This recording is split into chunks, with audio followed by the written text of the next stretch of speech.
가능성 제로. 러시아 기술보안국장이 직접 내린 결론이었습니다.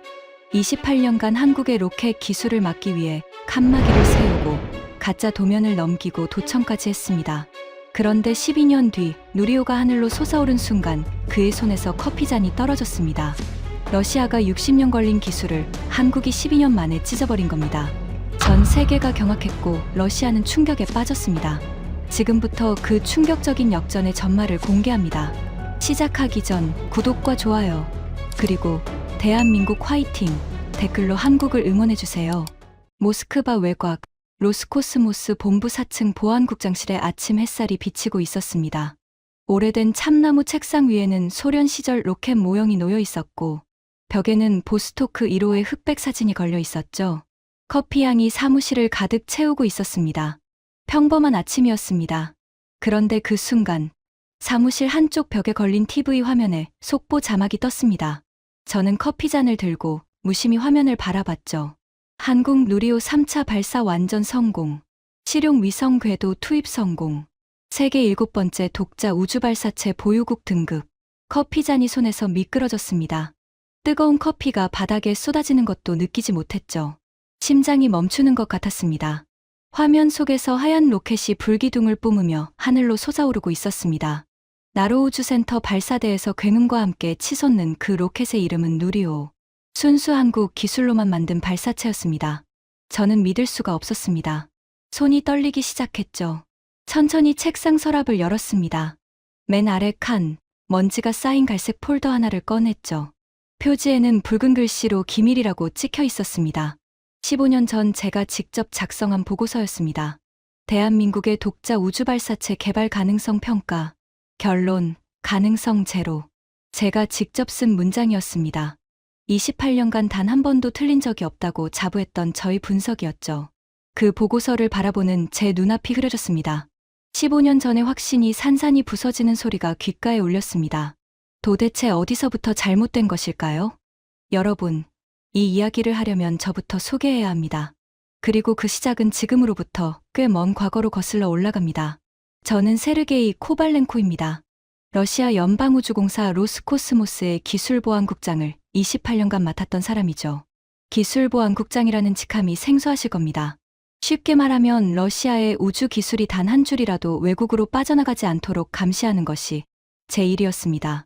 그 전에는 KGB 기술방첩부에서 10년을 근무했습니다. 소련 시절 미국 CIA가 우리 로켓 기술을 빼내려고 온갖 수단을 동원했죠. 저는 그것을 막는 최전선에 있었습니다. 기술은 피로 지킨다. 이것이 저의 좌우명이었습니다. 잠깐 1초만 시간을 내서 구독 버튼을 눌러주시면 영상 제작에 아주 큰 힘이 됩니다. 그럼 바로 계속하겠습니다. 28년간 저의 기록은 완벽했습니다. 미국, 중국, 인도, 이란까지 온갖 나라들이 러시아의 로켓 기술을 탐냈지만 제 눈을 피해 빠져나간 기술은 단 한 건도 없었습니다. 동료들은 저를 철의 문지기라고 불렀죠. 그 별명이 자랑스러웠습니다. 그런 제가 한 번도 위협이라고 생각하지 않았던 나라가 있었습니다. 대한민국이었습니다. 한국이라고요? 저는 코웃음을 쳤습니다. 로켓 하나 자력으로 쏘아올린 적이 없는 나라였거든요. 위협 목록에도 올리지 않았습니다. 감시 대상 3등급, 최하위였죠. 미국이 1등급, 중국이 2등급이었으니 한국은 아예 관심 밖이었습니다. 하지만 바로 그것이 제 인생 최대의 실수였습니다. 이야기는 소련이 무너진 그 해부터 시작됩니다. 제 아버지, 니콜라이 코발렌코는 소련 에네르기아 설계국의 로켓 엔진 수석 엔지니어였습니다. 에네르기아 설계국이라는 곳이 어떤 곳인지 아십니까? 인류 최초의 인공위성 스푸트니크, 인류 최초로 우주에 간 유리 가가린의 보스토크 로켓, 그리고 지금까지 반세기 넘게 우주비행사들을 우주정거장까지 실어 나르는 소유즈 로켓까지 이 모든 것을 만들어낸 곳이 바로 에네르기아였습니다. 아버지는 그곳에서 35년을 보냈습니다. 로켓 엔진의 심장이라고 불리는 터보펌프를 설계하는 것이 아버지의 일이었죠. 터보펌프가 뭔지 아십니까? 초당 수백 리터의 연료를 영하 250도의 극저온 상태에서 연소실로 밀어넣는 장치입니다. 머리카락 한 올 두께의 정밀도가 요구되죠. 이 기술을 가진 나라는 전 세계에서 손에 꼽았습니다. 미국과 소련, 딱 두 나라뿐이었죠. 저는 어린 시절부터 아버지의 작업실에서 자랐습니다. 모스크바 외곽 코롤료프시에 있던 에네르기아 설계국, 그 거대한 건물의 지하 실험실에서 아버지가 도면을 펼치던 모습을 지금도 기억합니다. 기름 냄새와 금속 냄새가 뒤섞인 그 공간에서 아버지의 손끝은 늘 검었지만 눈빛만큼은 별처럼 빛나고 있었죠. 아버지는 자주 말씀하셨습니다. 세르게이, 이 엔진 하나에 수만 명의 땀과 피가 들어가 있다. 미국 놈들이 아무리 눈독을 들여도 절대 내줘선 안 된다. 이건 조국의 심장이야. 그 말씀이 제 가슴에 낙인처럼 새겨졌습니다. 저는 아버지처럼 엔지니어가 되고 싶었지만 결국 다른 길을 택했죠. 아버지의 기술을 지키는 일, KGB 기술방첩부에 들어간 것입니다. 그런데 소련이 무너졌습니다. 그날의 충격을 어떻게 설명해야 할까요? 세계 최강대국이 하룻밤 사이에 사라졌습니다. 붉은 깃발이 내려오고 크렘린 위에 삼색기가 올라갔죠. 저는 TV 앞에서 멍하니 그 장면을 지켜봤습니다. 손이 떨렸고 가슴이 텅 빈 것 같았습니다.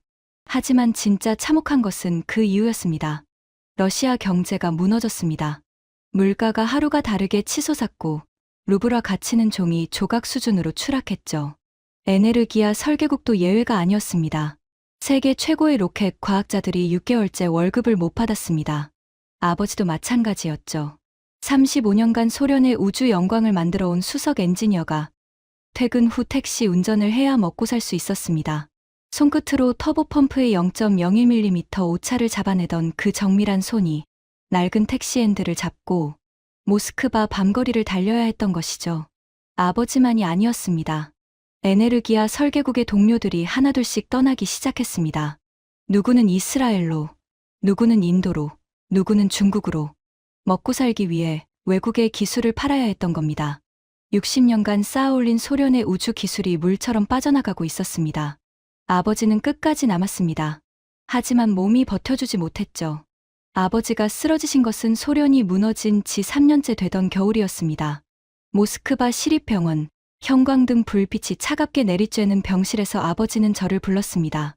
아버지의 손은 앙상해졌고 얼굴에는 깊은 주름이 패여 있었죠. 하지만 눈빛만은 여전히 강철처럼 단단했습니다. 세르게이. 아버지가 제 손을 잡았습니다. 차가운 손이었지만 힘은 놀라울 정도로 강했죠. 절대 우리 기술을 내주지 마라. 이건 수만 명의 피와 땀이다. 내가 35년간 지켜온 것을 내가 지켜야 한다. 그것이 아버지의 마지막 말씀이었습니다. 저는 그 병실에서 맹세했습니다. 어떤 일이 있어도 아버지가 만든 기술을 지키겠다고. 누구에게도 내주지 않겠다고. 제 목숨이 다하는 날까지. 그리고 저는 그 맹세를 지켰습니다. 28년간 단 한 번의 예외도 없이 미국이 아무리 공작을 펼쳐도 중국이 아무리 돈을 뿌려도 제가 지키는 한 러시아의 로켓 기술은 단 1페이지도 빠져나가지 않았습니다. 하지만 그 완벽한 기록에 균열을 낸 것은 미국도 중국도 아니었습니다. 위협 목록 3등급 최하위에 있던 나라였습니다. 소련이 무너진 뒤 러시아 우주 프로그램의 상황은 참담했습니다. 한때 연간 80억 달러에 달했던 우주 예산이 5억 달러로 쪼그라들었죠. 세계 최고의 로켓 과학자 1만 2천 명 중 4천 명이 해외로 떠났습니다. 발사대는 녹슬어갔고 연구소 복도에는 찬바람만 불었습니다. 로스코스모스 본부 회의실에서 긴급 간부회의가 열린 것은 그 무렵이었습니다. 회의실은 소련 시절의 영화를 보여주는 듯했습니다. 높은 천장에 샹들리에가 걸려 있었지만 전구가 절반이나 나가 있었죠. 벽에는 가가린의 사진이 걸려 있었지만 액자 유리에 금이 가 있었습니다. 화려했던 과거와 초라한 현재가 공존하는 공간이었습니다. 당시 로스코스모스 부국장이었던 빅토르 그리신이 입을 열었습니다. 한국에서 제안이 왔다. 회의실이 조용해졌습니다. 공동 우주발사체 개발. 그 대가로 2억 달러. 2억 달러. 그 금액을 들은 순간 회의실 분위기가 미묘하게 바뀌었습니다. 6개월째 월급이 밀린 간부들의 눈빛이 흔들리는 것이 보였죠. 하지만 저는 즉시 반대하고 나섰습니다. 불가능합니다.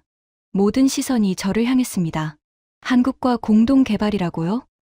이건 아버지 세대가 목숨을 걸고 만든 기술입니다. 60년간의 피와 땀을 2억 달러에 팔겠다는 건 러시아의 영혼을 파는 것과 같습니다. 저는 테이블을 주먹으로 내리쳤습니다. 쿵 하는 둔탁한 소리가 회의실에 울렸죠. 그리신 부국장이 한숨을 내쉬었습니다. 코발렌코, 자네 심정은 이해 안 해. 하지만 현실을 보게. 우리 과학자들이 택시를 몰고 있어. 발사대가 녹슬고 있다고. 돈이 급해. 그래도 핵심 기술은 절대 넘겨선 안 됩니다. 제가 목소리를 높였습니다. 하지만 회의실의 분위기는 이미 기울어져 있었죠. 재무국장 올레그 쿠즈네초프가 손가락으로 숫자를 짚으며 말했습니다. 2억 달러면 과학자 8,000명의 1년치 급여입니다. 이 돈을 거절하면 내년에는 남아있는 과학자의 절반마저 잃을 겁니다. 기술이사 이고르 세미오노프도 고개를 끄덕였습니다. 어차피 한국은 기초가 없습니다. 우리가 보여줄 것만 보여주고 핵심은 철저히 잠가두면 됩니다. 소위를 일은 없어요. 저는 이를 악물었습니다. 주먹을 쥔 손에 땀이 배어나왔죠. 하지만 저 혼자만의 반대로는 역부족이었습니다. 6개월 밀린 월급 앞에서 자존심은 사치였거든요. 결국 결정이 내려졌습니다. 한국과의 공동 로켓 개발 승인. 하지만 그리심 부국장이 한 가지 조건을 덧붙였습니다. 코발렌코. 부국장이 저를 똑바로 바라봤습니다. 자네가 직접 감시해. 기술 유출. 단 한 줄도 허용하지 마. 저는 대답했습니다. 한 줄은커녕 한 글자도 넘어가지 않게 하겠습니다. 그날 밤, 저는 사무실에 홀로 앉아 한국에 대한 자료를 검토했습니다. 모니터 화면에 떠오른 한국항공우주연구원, 줄여서 항우연의 정보를 보며 저는 코웃음을 쳤습니다. 창설 10년, 로켓 개발 경험 제로, 인력 300명, 액체 엔진 시험 설비 전무. 이것이 우리의 상대라고요? 60년간 축적된 러시아의 우주 기술 앞에서 각걸음말을 뗀 수준이었습니다. 미국 나사가 직원 수만 명에 연간 200억 달러를 쏟아붓고 일본 JAXA도 수십 년의 경험을 가지고 있는데 고작 300명짜리 연구소가 뭘 하겠다는 것인지 저는 보고서에 굵은 글씨로 적었습니다. 대한민국의 독자 우주발사체 개발 가능성 평가. 결론, 가능성 제로. 핵심 기술 3가지, 연소기압금 배합비, 터보펌프 설계 원리, 추진제, 혼합비만 차단하면 한국은 100년이 걸려도 독자 엔진을 만들 수 없음. 저는 그 보고서를 기밀 서류함에 넣으며 안도했습니다. 완벽한 계획이었죠. 한국에게는 껍데기만 보여주고 알맹이는 철저히 잠가둘 것입니다. 2억 달러는 받되 기술은 단 한 톨도 내주지 않을 것입니다. 아버지의 유언을 지키는 것, 그것이 저희 사명이었으니까요. 하지만 그때 저는 한 가지를 간과하고 있었습니다. 저는 한국이라는 나라를 전혀 모르고 있었습니다. 이 나라 사람들의 눈빛이 어떤 의미를 담고 있는지, 이 나라의 엔지니어들이 어떤 집념을 가진 사람들인지, 불가능이라는 단어 앞에서 이들이 어떤 선택을 하는 사람들인지를, 그리고 저는 곧 알게 될 것이었습니다. 제가 막으려 했던 것이 기술이 아니었다는 사실을 말입니다. 그것은 하나의 의지였습니다. 그리고 의지는 칸막이로도, 가짜 도면으로도, 도청 장치로도 막을 수 없는 것이었죠. 한국과의 공동 개발이 시작된 것은 그로부터 얼마 뒤였습니다. 프로젝트명 KSLV-1 한국에서는 나로우라고 불렀죠. 한국이 일단 로켓의 비용을 전액 부담하고 러시아가 일단 로켓을 설계 제작하는 구조였습니다. 한국은 2단 로켓과 위성 탑재부를 담당했죠. 저는 개발 현장의 보안 총책임자로 파견됐습니다. 아버지의 유언을 지키겠다는 각오로 가득 차 있었죠. 한국 남쪽 끝, 전라남도 고흥군 외나로도. 저는 그곳에 처음 발을 디뎠을 때의 느낌을 아직도 기억합니다. 바닷바람이 얼굴을 때렸고 갈매기 울음소리가 사방에서 들렸죠. 허허벌판에 발사대 하나가 덩그러니 서 있었습니다. 미국 케네디 우주센터의 수십 분의 1 규모였죠. 저는 속으로 비웃었습니다. 이것이 한국의 우주센터라고요? 우리 코롤료프 씨의 엔지니어 식당보다 작았습니다. 하지만 비웃음은 잠시뿐이었습니다. 저에게는 해야 할 일이 있었으니까요. 저는 즉시 보안 조치에 착수했습니다. 첫 번째, 칸막이였습니다. 일단 로켓 조립동 내부에 높이 3m짜리 철제 칸막이를 설치했습니다. 한국 엔지니어들은 이 칸막이 안쪽으로 단 한 발자국도 들어올 수 없었죠. 일단 로켓의 엔진 조립, 배관 연결, 터보펌프 장착.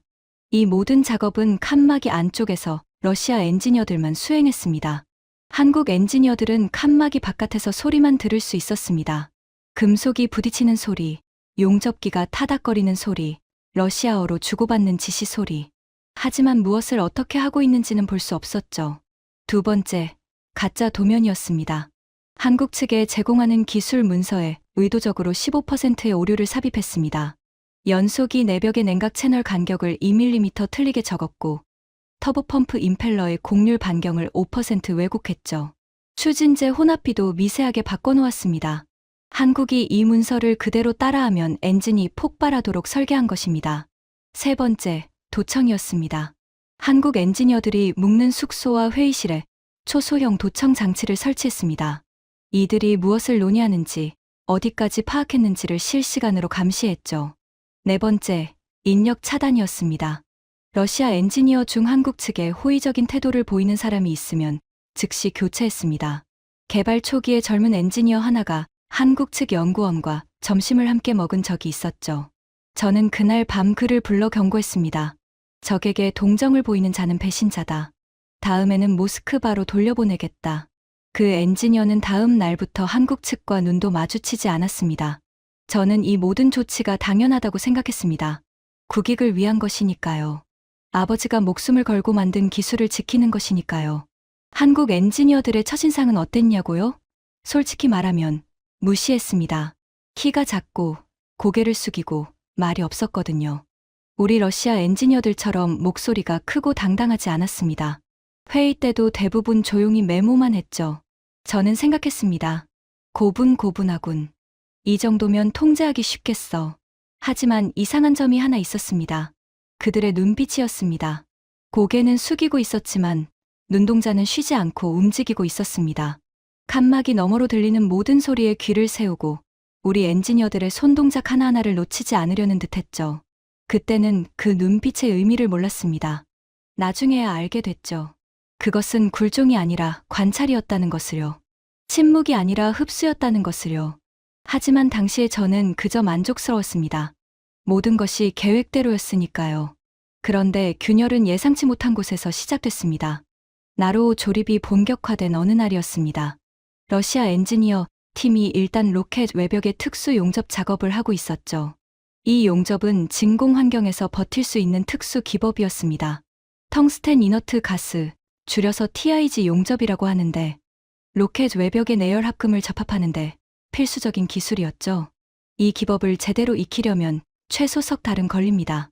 우리 러시아 엔지니어들도 3개월 이상 훈련을 받았죠. 용접봉의 각도, 전류의 세기, 이송 속도까지 모든 것이 경험으로만 체득되는 영역이었습니다. 당연히 이 작업은 칸막이 안쪽에서만 진행됐습니다. 한국 엔지니어들은 볼 수 없었죠. 다만 소리는 들을 수 있었습니다. 용접기가 타닥거리는 소리, 가스가 새어나가는 쉬익 소리, 금속이 녹으며 찌직거리는 소리. 그런데 이틀 뒤 저에게 긴급 보고가 올라왔습니다.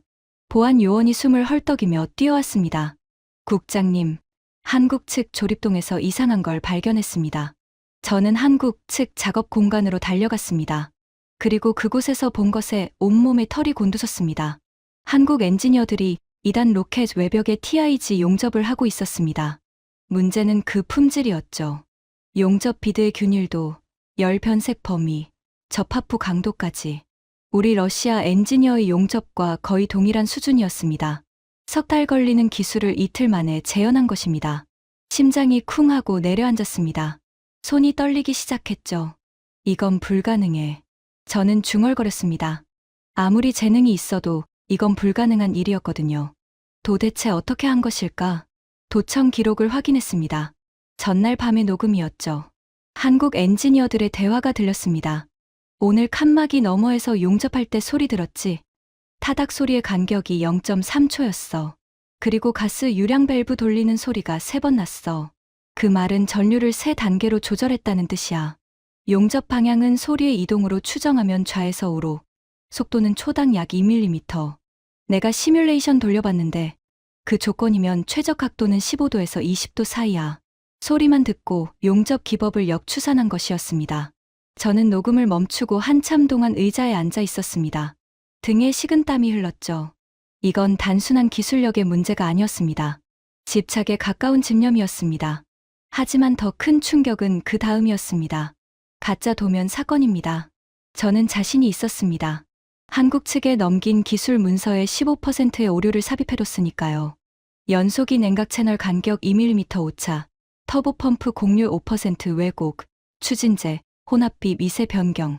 이 오류들은 전문가가 아니면 절대 발견할 수 없는 수준이었습니다. 우리 러시아 엔지니어 중에서도 수석급만 알아챌 수 있는 것들이었죠. 그런데 공동기술 검토 회의에서 한국 측 수석 엔지니어가 손을 들었습니다. 조용하고 차분한 목소리였지만 그 내용은 저를 벼락처럼 내리쳤죠. 47페이지의 냉각 채널 간격이 열역학적 최저값과 2mm 차이가 납니다. 그리고 83페이지 터보펌프 임펠러 공률이 이론값에서 5% 벗어나 있습니다. 112페이지의 혼합비도 연소 효율 관점에서 최적이 아닌 것 같습니다. 15곳의 오류를 전부 찾아낸 것입니다. 하나도 빠짐없이. 회의실이 순간 얼어붙었습니다. 러시아 엔지니어들의 얼굴이 하얗게 질렸죠. 그들도 알고 있었으니까요. 그 오류가 의도적이었다는 것을. 한국 측 수석 엔지니어는 덧붙였습니다. 실수이시겠지만 수정을 부탁드립니다. 실수이시겠지만 그 한마디가 저를 관통했습니다. 그는 알고 있었던 겁니다. 의도적이었다는 것을. 하지만 정면으로 따지지 않았죠. 조용히, 정확하게 오류만 지적했습니다. 저는 그 순간 처음으로 불안감을 느꼈습니다. 심장이 빠르게 뛰었고 손에 쥔 펜이 축축해졌죠. 이들은 우리가 준 것만 보고 있는 게 아니다. 스스로 계산하고 검증하고 오류까지 잡아내고 있다. 저는 그날 밤 모스크바에 긴급 보고를 올렸습니다. 한국 측 역량이 예상을 크게 초과합니다. 기술 문서 접근 등급을 더 제한하고 현장 출입 범위를 축소해야 합니다. 즉각적인 조치가 필요합니다. 모스크바의 답변은 짧았습니다. 알아서 처리해. 핵심만 안 넘어가면 돼. 알아서 처리하라고요? 저는 이를 악물었습니다. 좋다. 더 강하게 조이겠다. 저는 칸막이 높이를 4m로 올렸습니다. 한국 엔지니어들의 현장 출입 시간을 하루 6시간에서 4시간으로 줄였죠. 기술 문서 열람 범위도 절반으로 축소했습니다. 하지만 도청 기록은 매일 밤 같은 내용을 담고 있었습니다. 한국 엔지니어들은 숙소에서 밤 12시가 넘도록 불을 켜고 있었습니다. 자체 시뮬레이션 프로그램을 돌리며 러시아가 안 가르쳐준 영역을 스스로 계산하고 있었죠. 칸막이 너머에서 들은 소리, 잠깐 스쳐본 부품의 외형, 기술 문서의 행간. 이 모든 조각들을 퍼즐처럼 맞추고 있었습니다. 새벽 2시, 3시에도 숙소의 불이 꺼지지 않았습니다. 저는 그때 처음으로 이상한 감정을 느꼈습니다. 분노가 아니었습니다. 경외에 가까운 것이었죠. 물론 입 밖에 내지는 않았습니다. 하지만 마음 한구석에서 작은 균열이 생기고 있었습니다. 나로호 1차 발사일이 다가왔습니다. 나로호 주센터 발사대에 나로호가 세워졌습니다. 높이 33m, 무게 140톤. 1단은 러시아가 만든 RD-151 엔진이 장착됐고 2단은 한국이 자체 개발한 고체 로켓이었죠. 발사 당일 저는 관제센터 뒤편에 서 있었습니다. 한국 엔지니어들의 표정이 보였죠. 긴장과 기대가 뒤섞인 얼굴들이었습니다. 몇몇은 두 손을 꼭 모으고 기도하는 듯했습니다. 카운트다운이 시작됐습니다. 5, 4, 3, 2, 1점 발사. 굉음과 함께 나로호가 발사대를 떠났습니다. 거대한 불기둥이 하늘을 향해 치솟았고 굉장한 진동이 관제센터까지 전해졌죠. 한국 엔지니어들의 얼굴에 희망이 피어올랐습니다. 1단 분리 성공. 여기까지는 문제없었습니다. 러시아가 만든 엔진이니까요. 그런데 2단 점화 이후 문제가 발생했습니다. 위성을 감싸고 있던 페어링, 로켓맨 위의 덮개가 한쪽만 분리된 것이죠. 위성이 궤도에 진입하지 못했습니다. 실패였습니다. 관제센터가 침묵에 빠졌습니다. 한국 엔지니어들의 얼굴에서 빛이 사라졌죠. 몇몇은 고개를 떨구었고 누군가는 주먹을 꽉 쥐고 있었습니다. 저는 그 모습을 지켜보며 속으로 중얼거렸습니다. 이게 현실이야. 로켓이 한 게 그렇게 쉬운 게 아니거든. 하지만 진짜 충격은 그 이후에 일어났습니다. 실패 원인 분석 단계에서 러시아 측은 데이터 공유를 거부했습니다. 1단 로켓의 텔레메트리 데이터, 즉 비행 중 수집된 엔진 성능 기록을 한국에 넘기지 않은 겁니다. 이것은 제 지시였습니다. 실패 데이터에도 기술이 담겨 있다. 엔진 온도 변화, 연소 압력 곡선, 진동 패턴. 이런 데이터를 한국이 분석하면 우리 엔진의 내부 구조를 역추산할 수 있다. 한국 측은 항의했습니다. 공동 개발인데 실패 데이터도 공유해야 하지 않느냐고요. 하지만 저는 단호했습니다. 계약서에는 데이터 공유 범위가 명시되어 있지 않습니다. 거부합니다. 한국 엔지니어들의 표정을 저는 지금도 기억합니다. 분노도 아니고 좌절도 아닌 이상한 표정이었습니다. 마치 결심한 사람의 얼굴이었죠. 그리고 석 달 뒤, 저는 두 번째 충격을 받았습니다. 한국항공우주연구원이 자체 분석 보고서를 발표한 겁니다. 발사 실패의 원인을 독자적으로 규명한 것이죠. 저는 그 보고서를 읽고 손이 떨렸습니다. 한국이 내린 결론은 러시아 내부 보고서와 99% 일치했습니다.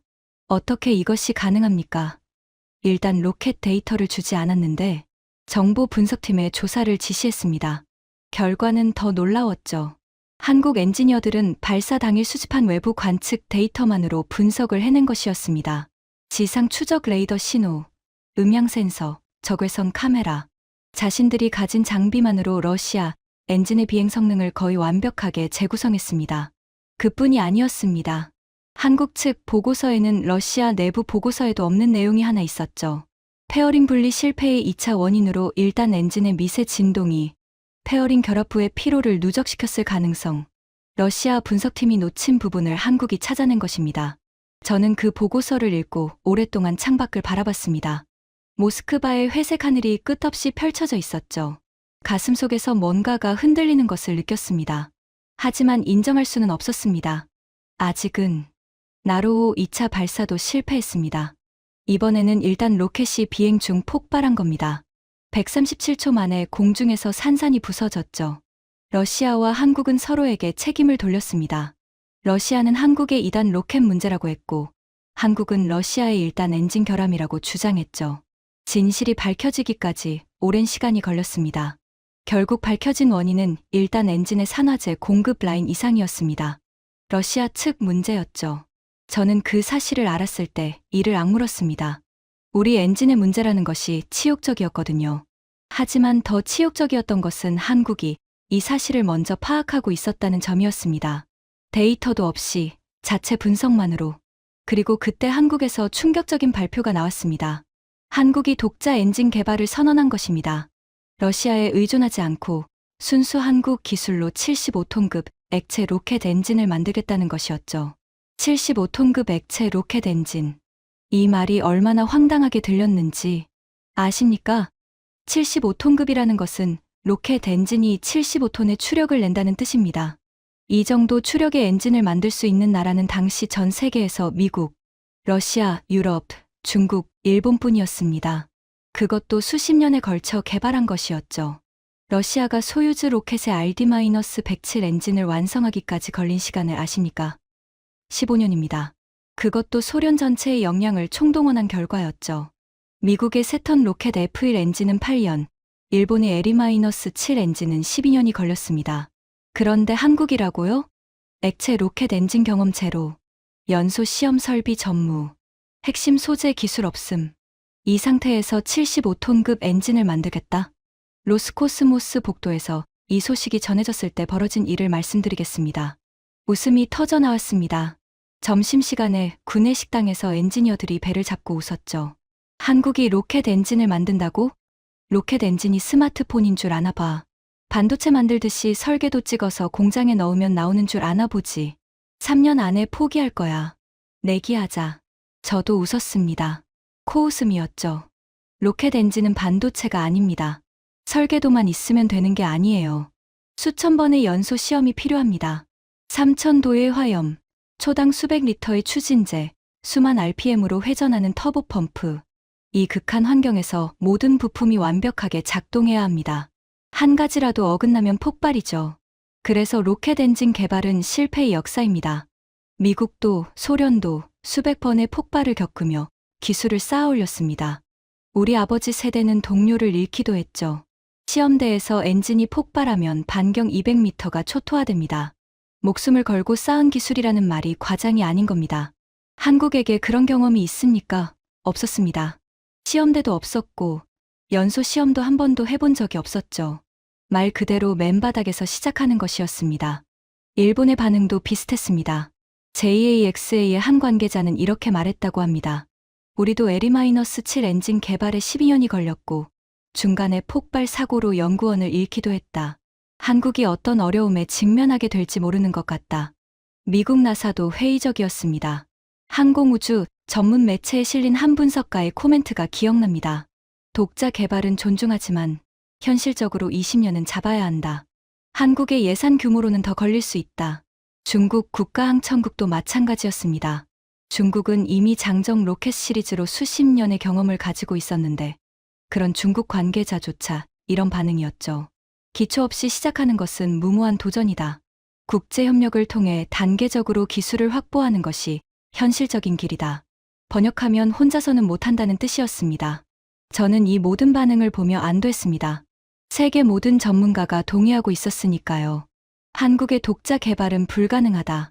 이것이 상식이었습니다. 하지만 저는 한 가지 더 강력한 조치를 취했습니다.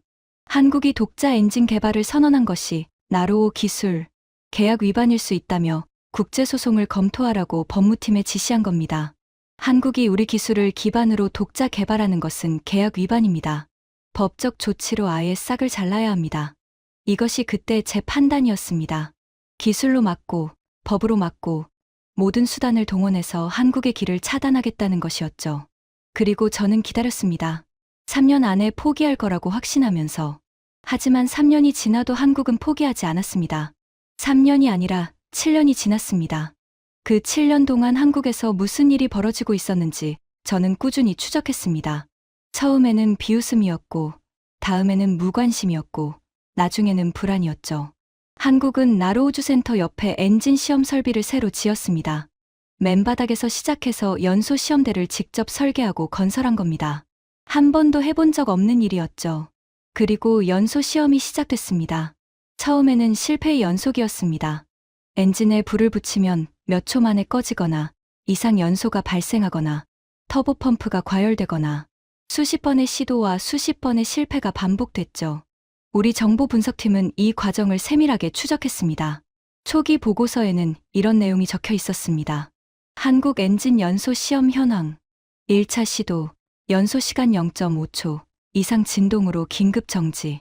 2차 시도, 연소 시간 2.3초, 연소실 내벽 손상.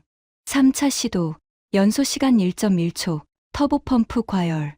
종합평가, 기초 단계에서 난항 중. 독자 개발 성공 가능성 극히 낮음. 저는 이 보고서를 읽으며 고개를 끄덕였습니다. 예상대로였으니까요. 로켓 엔진은 그렇게 쉽게 만들어지는 것이 아닙니다. 하지만 이상한 점이 있었습니다. 한국의 실패 주기였습니다. 보통 로켓 엔진 개발에서 연소 시험은 한 번 실패하면 원인 분석에 최소 3개월이 걸립니다.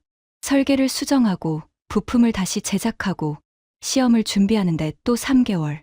그래서 1년에 시험을 2번 하면 빠른 겁니다. 그런데 한국은 1년에 10번 넘게 시험을 했습니다. 실패하면 2주 만에 원인을 분석하고 한 달 안에 설계를 수정하고 다시 시험대에 올렸습니다. 이 속도는 비정상적이었습니다. 저는 분석팀에 물었죠. 어떻게 이런 속도가 가능한 건가? 분석관의 대답이 저를 불안하게 만들었습니다. 한국 엔지니어들이 나로호 실패 데이터를 역분석한 것으로 보입니다. 나로호 1차, 2차 발사 실패 과정에서 수집한 비행 데이터, 진동 패턴, 연소 특성을 자체 시뮬레이션의 기반 데이터로 활용한 것 같습니다. 등골이 서늘해졌습니다. 제가 데이터 공유를 거부했을 때 한국이 자체 분석으로 실패 원인을 규명한 것을 기억하시죠? 그때 수집한 데이터가 이제 독자 엔진 개발의 자양분이 되고 있었던 겁니다. 내가 준 실패조차 이들에게는 교과서였다. 그 깨달음이 머리를 때렸습니다. 그리고 7년째 되던 해 한국항공우주연구원에서 발표가 나왔습니다. 75톤급 액체 로켓 엔진, 연소 시험 성공, 연소 시간 143초, 정상 작동 확인, 143초. 이 숫자의 의미를 설명해야겠습니다. 로켓 엔진이 정상적으로 143초를 연소한다는 것은 모든 시스템이 완벽하게 작동했다는 뜻입니다. 3000도의 화염을 143초 동안 견딘 연소실, 초당 300리터의 추진제를 143초 동안 밀어넣은 터보 펌프, 영하 183도의 액체 산소를 143초 동안 안정적으로 공급한 배관 시스템. 이 모든 것이 완벽하게 작동한 것입니다. 보고를 받은 순간 제 손에서 커피잔이 미끄러졌습니다. 이번이 2번째였죠. 뜨거운 커피가 바지를 적셨지만 느끼지도 못했습니다. 불가능합니다. 저는 중얼거렸습니다. 우리가 RD-107 엔진의 연소 시간 140초를 달성하기까지 18년이 걸렸습니다. 한국이 7년 만에 143초라고요? 이건 말이 안 됩니다. 정보를 다시 확인했습니다. 사실이었습니다. 한국은 맨바닥에서 시작해서 7년 만에 75톤급 엔진의 풀 듀레이션 연소에 성공한 것입니다. 러시아가 18년 걸린 것을 7년 만에 60년 대 7년. 정확히 말하면 이렇습니다. 소련이 최초의 액체 로켓 엔진을 연구하기 시작한 것이 1930년대입니다. 거기서부터 소유즈급 엔진을 완성하기까지 약 60년이 걸렸죠. 미국도 마찬가지였습니다. 한국은 그 60년의 축적을 물론 시대와 조건이 다르다는 것은 인정합니다만 12년 안에 따라잡겠다고 선언하고 7년 만에 핵심 관문을 통과한 것입니다. 로스코스모스 내부의 반응은 충격 그 자체였습니다. 구내 식당에서 배를 잡고 웃던 엔지니어들의 표정이 완전히 달라져 있었습니다. 아무도 한국을 비웃지 않았죠. 제 오랜 동료였던 기술이사 이고르 세미오노프가 저를 찾아왔습니다. 그의 얼굴은 창백했죠. 세르게이, 한국 엔진의 성능 데이터를 봤나? 비추력이 우리 RD-151과 거의 동급이야. 연소 안정성은 오히려 우리보다 낫더라고. 비추력이란 로켓 엔진의 효율을 나타내는 지표입니다. 같은 양의 연료로 얼마나 많은 추력을 내는지를 보여주죠. 한국 엔진의 비추력이 우리와 동급이라는 것은 효율 면에서 러시아를 따라잡았다는 뜻이었습니다. 저는 대답하지 못했습니다. 가슴이 먹먹했거든요. 그리고 같은 시기 러시아에서는 정반대의 일이 벌어지고 있었습니다. 앙가라 로켓 개발이 16년째 지연되고 있었습니다. 소유즈의 후속 발사체로 개발을 시작한 지 16년이 지났는데 아직 실전 배치가 안 된 것이죠. 예산 초과, 일정 지연, 기술 문제가 끊이지 않았습니다. 한국은 맨바닥에서 7년 만에 엔진을 만들었는데 러시아는 60년의 기술 축적을 가지고도 16년째 새 로켓을 완성하지 못하고 있었습니다. 이 아이러니가 저를 짓눌렀습니다. 도대체 무엇이 잘못된 건가? 우리에게는 60년의 기술이 있고 수만 명의 엔지니어가 있고 세계 최고의 로켓 설계 유산이 있는데 왜 우리는 제자리 걸음이고 한국은 질주하고 있는 것인가? 저는 그 답을 찾고 싶지 않았습니다. 찾으면 안 되는 답이었으니까요. 인정하고 싶지 않았습니다. 하지만 마음속 깊은 곳에서 균열이 점점 커지고 있었습니다. 15년 전 제가 쓴 보고서 가능성 제로라는 그 문장이 머릿속에서 떠나지 않았죠. 가능성 제로? 그것은 한국의 가능성이 아니라 제 판단력의 한계를 보여주는 것이었는지도 모릅니다. 하지만 저는 아직 인정할 준비가 안 됐습니다. 아버지의 유언이 가슴을 짓누르고 있었으니까요. 엔진 하나 만들었다고 끝이 아니다. 발사체를 완성하고 실제로 위성을 궤도에 올려놓기까지는 아직 먼 길이 남아있다. 한국이 거기까지 갈 수 있을까? 나는 여전히 회의적이었습니다. 하지만 가슴 한쪽에서는 이런 생각이 피어오르고 있었습니다. 만약 한국이 정말 해낸다면 그때 저는 무엇을 느끼게 될까요? 그 답을 알게 되기까지는 그리 오랜 시간이 걸리지 않았습니다. 그로부터 5년 뒤의 일이었습니다. 저는 모스크바 사무실에서 평소처럼 아침 업무를 보고 있었습니다. 창밖에는 러시아의 긴 겨울이 아직 끝나지 않아 회색 하늘이 낮게 깔려 있었죠. 책상 위에는 처리해야 할 서류가 쌓여 있었지만 마음은 무거웠습니다. 러시아 우주 프로그램의 상황이 나날이 악화되고 있었거든요. 우크라이나 전쟁 이후 서방의 제재가 로스코스모스를 직격했습니다. 우주 예산이 40% 삭감됐죠. 미국과 유럽이 러시아 로켓을 이용한 위성 발사 계약을 전부 취소했습니다.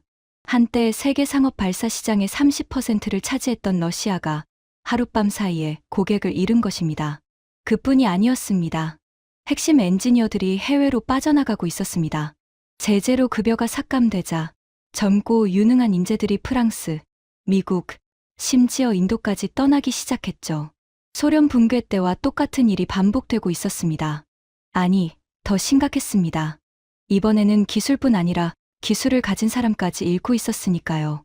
앙가라 로켓은 여전히 완성되지 못했습니다. 20년이 넘도록 제자리였죠.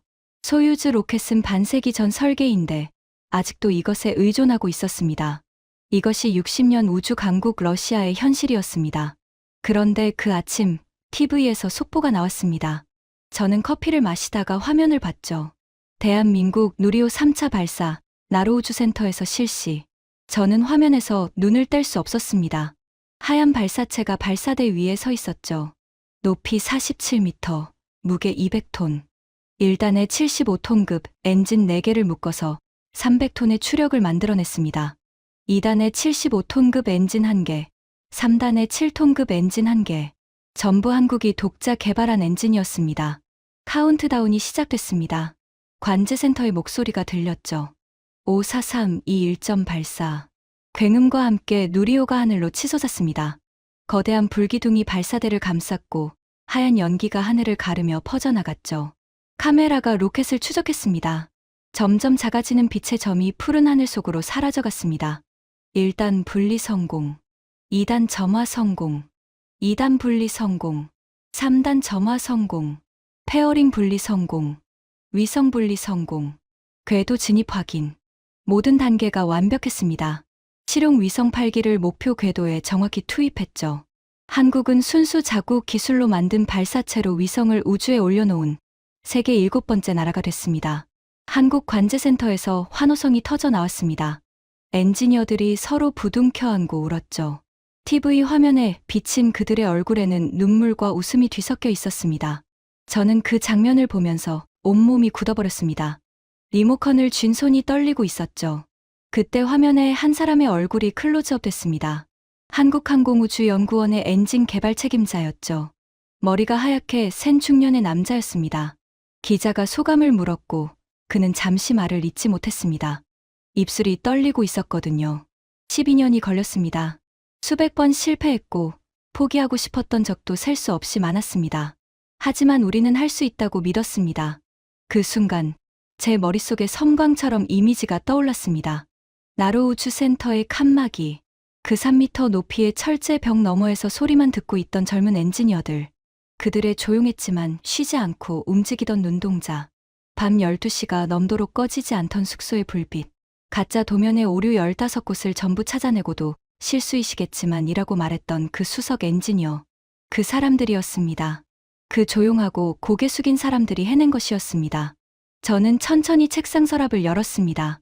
맨 아래 칸의 갈색 폴더를 꺼냈죠. 먼지가 쌓인 기밀 보고서였습니다. 대한민국의 독자 우주발사체 개발 가능성 평가. 결론, 가능성 제로. 15년 전 제가 직접 쓴 문장이었습니다. 28년간 단 한 번도 틀린 적이 없다고 자부했던 저희 분석이었죠. 저는 그 보고서를 오랫동안 바라봤습니다. 글자가 흐릿해졌죠. 눈에 뭔가가 고인 것 같았지만 차마 인정하고 싶지 않았습니다. 그런데 그 주에 날아온 소식들이 저를 완전히 무너뜨렸습니다. 일본의 H3 로켓이 또다시 발사 연기를 발표했습니다. 2단 엔진의 문제로 세 번째 일정 조정이었죠. 한국은 성공하고 일본은 실패하고 있었습니다. 아시아 우주 개발의 판도가 뒤집어지고 있었던 겁니다. 나사가 공식 성명을 냈습니다. 한국의 우주 발사체 기술 발전 속도는 전례가 없다. 향후 우주 탐사 협력의 중요한 파트너가 될 것이다. 전례가 없다. 그 표현이 저를 관통했습니다. 유럽 우주국 ESA의 국장이 기자회견에서 말했습니다. 한국형 발사체는 가격 경쟁력과 신뢰성을 모두 갖추고 있다. 유럽의 소형 위성 발사에 한국 발사체를 활용하는 방안을 검토하고 있다. 러시아 로켓을 쓰던 유럽이 이제 한국 로켓을 쓰겠다는 것이었습니다. 그리고 결정적인 소식이 왔습니다. 한국이 다누리에 이어 달 착륙선을 독자 기술로 개발하겠다고 발표한 겁니다. 그뿐만이 아니었습니다. 아랍에미리트, 인도네시아, 폴란드 등 여러 나라가 한국형 발사체를 이용한 위성 발사 계약을 타진하고 있다는 소식이었죠. 한국이 우주 발사 서비스를 판매하는 나라가 된 것입니다. 기술을 사러 다니던 나라가 기술을 파는 나라가 됐습니다. 저는 사무실에 혼자 앉아 있었습니다. 창밖의 회색 하늘을 바라보며 60년 전 소련이 세계 최초로 우주에 도달했을 때의 영광을 떠올렸습니다. 스푸트니크의 삐삐 소리가 전 세계를 놀라게 했던 그 순간. 가가린이 우주에서 지구를 내려다보며 말한 지구는 푸르다라는 그 한마디. 그 영광이 이제 다른 나라의 것이 되고 있었습니다.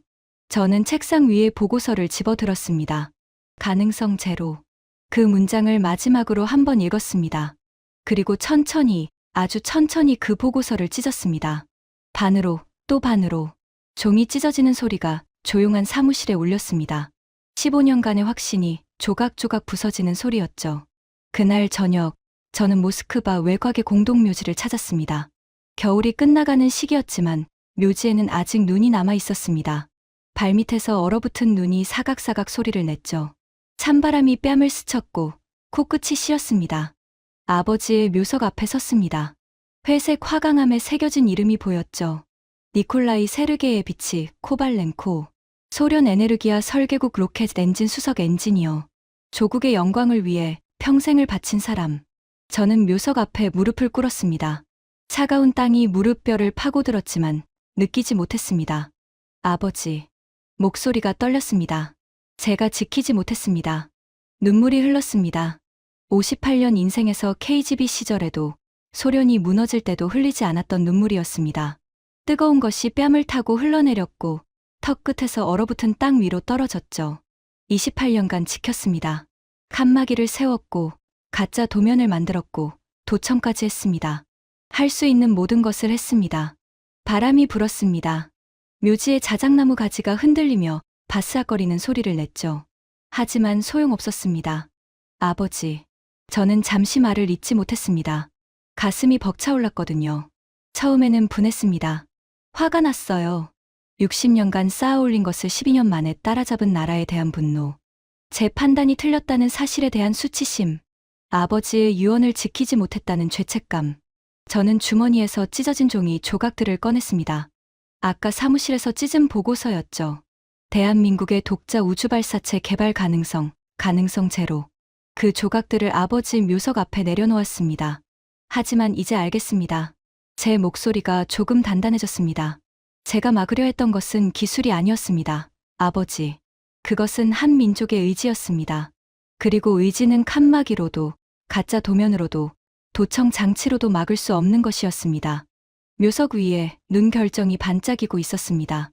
아버지가 듣고 계신 것 같았죠. 아버지의 유언을 저는 잘못 해석했습니다. 아버지가 기술을 지키라고 한 것은 기술에 담긴 정신을 지키라는 뜻이었을 겁니다. 열정, 집념, 불가능 앞에서도 포기하지 않는 의지. 그것이 진짜 기술의 본질이었습니다. 저는 천천히 일어섰습니다. 한국은 그 본질을 가지고 있었습니다. 아니, 우리보다 더 강하게. 소리만 듣고 용접을 재현하고 가짜 도면에서 오류를 찾아내고 데이터 없이 실패 원인을 규명하고 맨바닥에서 7년 만에 엔진을 만들고 12년 만에 우주에 도달한 사람들. 이 사람들의 의지를 저는 과소평가했습니다. 가능성 제로라는 오만한 결론을 내렸습니다. 바람이 다시 불었습니다. 이번에는 조금 더 따뜻한 바람이었죠. 봄이 오고 있었습니다. 아버지, 기술은 훔치는 것이 아니었습니다. 빼앗는 것도 막을 수 있는 것도 아니었습니다. 기술은 의지가 만드는 것이었습니다. 아무리 높은 칸막이를 세워도 소리만 듣고 배워내는 사람들을 막을 수는 없었습니다. 저는 묘석에 손을 얹었습니다. 차가운 화강암의 촉감이 손바닥에 전해졌죠. 아버지도 그런 사람이셨잖아요. 아무것도 없는 전후의 폐허에서 맨손으로 로켓 엔진을 만들어낸 사람. 한국의 엔지니어들은 아버지를 닮은 사람들이었습니다. 저는 마지막으로 묘석을 바라보며 미소를 지었습니다. 쓸쓸하지만 맑은 미소였죠. 안녕히 주무세요, 아버지. 저는 이제 이해합니다. 모스크바의 하늘이 조금씩 맑아지고 있었습니다. 회색 구름 사이로 한 줄기 빛이 내려왔죠. 그 빛이 아버지의 묘석 위를 비추고 있었습니다. 묘지를 나서며 저는 한 가지를 떠올렸습니다. 나로우주센터에서 칸막이 너머에 서 있던 한국 엔지니어들의 얼굴을요. 고개를 숙이고 있었지만 쉬지 않고 움직이던 그 눈동자. 그때 저는 그것을 굴종이라고 생각했습니다. 아니었습니다. 그것은 불꽃이었습니다. 3미터짜리 철제 칸막이 너머에서도, 가짜 도면 속에서도, 도청당하는 숙소에서도 꺼지지 않았던 불꽃. 그 불꽃이 12년 뒤 하늘에 솟아오른 것입니다. 300톤의 추력으로, 47m의 높이로, 누리호라는 이름으로. 저는 28년간 기술을 막는 것이 저희 사명이라고 믿었습니다. 하지만 세상에는 막을 수 없는 것이 있었습니다. 불가능이라는 단어를 모르는 사람들의 의지. 그것이 진짜 로켓이었습니다. 어떤 칸막이보다 높이, 어떤 로켓보다 멀리 날아가는. 저는 걸음을 멈추고 하늘을 올려다봤습니다.